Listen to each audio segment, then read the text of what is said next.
മുഖ്യമന്ത്രി CPM-ന്റെ പൊതുസമ്മേളന വേദിയിൽ കോട്ടയത്ത് സംസാരിക്കുന്നു. തത്സമയ സംപ്രേഷണത്തിലേക്ക്. എന്നാൽ ലോക്സഭാ തെരഞ്ഞെടുപ്പ് വന്നപ്പോൾ വീണ്ടും BJPക്ക് ആഹ്ലാദം. തൃശ്ശൂരിൽ വന്നിരിക്കുന്നു. എങ്ങനെ ജയിച്ചു? അവിടെ വോട്ട് പരിശോധിക്കുമ്പോൾ കോൺഗ്രസിന്റെ 80,000-ൽ പരം വോട്ട് കാണാനില്ല. 2019 കിട്ടിയ വോട്ടിൽ 80,000-ൽ പരം വോട്ട് കാണാനില്ല. ഞങ്ങളവിടെ പരാജയപ്പെട്ടു. പക്ഷേ 16,000-ൽ പരം വോട്ട് ഞങ്ങൾ കൂടുതൽ നേടി 2019 അപേക്ഷിച്ച്. കോൺഗ്രസിന്റെ വോട്ട് ഇങ്ങനെ ഒഴുകിയപ്പോ BJPക്ക് ജയിച്ചു വരാൻ കഴിഞ്ഞു. BJPയുടെ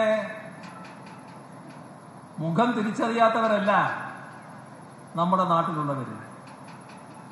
തൽക്കാലം ചില കാര്യസാധ്യത്തിന് വേണ്ടി അതങ്ങ് മറന്നുപോകുന്ന നില ജനം സ്വീകരിക്കുന്നുണ്ട്. അവരിപ്പോ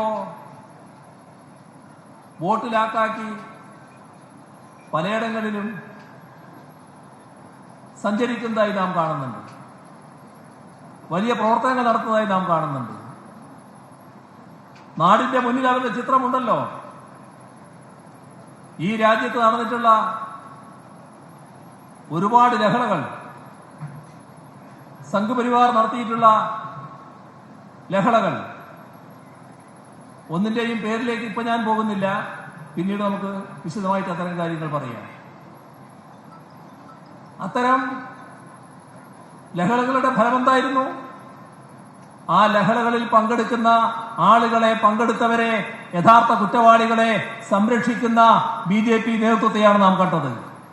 മുഖ്യമന്ത്രി വിമർശനം തുടരുന്നു. മുസ്ലിം ലീഗിനെതിരെ രൂക്ഷ വിമർശനം മുഖ്യമന്ത്രി ആവർത്തിക്കുന്നു. CPM-ന്റെ കോട്ടയം ജില്ലാ സമ്മേളനത്തിന്റെ പൊതുസമ്മേളന വേദി